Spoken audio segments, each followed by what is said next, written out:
జై తెలంగాణ. రెండు రాష్ట్రాలలో ఎంత పెద్ద నాయకులున్నా, ఎంత మహామహా నాయకులున్నా, ఏ నాయకునికి జరగని అన్యాయం, అవమానం మా నాయకునికి జరిగింది. ఈ అవమానం, అన్యాయము తెలంగాణ తెచ్చినందుక, తెలంగాణని జీడిపిలో నంబర్ 1 పెట్టినందుక, తెలంగాణ రైతన్నకి అన్నదాత అయినందుక, షాది ముబారక్ ఇచ్చి ఒక చెల్లమ్మకి ఒక అన్న అయినందుక, కళ్యాణ లక్ష్మి ఇచ్చినందుక, 24 గంటలు కరెంట్ ఇచ్చినందుక, అందరికి తాగునీరు సాగునీరు అందించినందుక కేసీఆర్ గారికి అవమానం.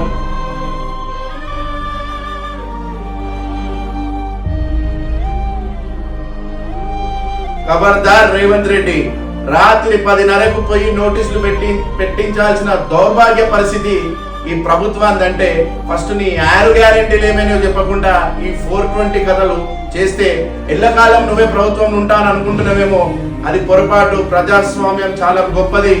రేపు ప్రభుత్వాలు మారితే సేమ్ నువ్వు చేసిందే నీకు జరుగుతుంది.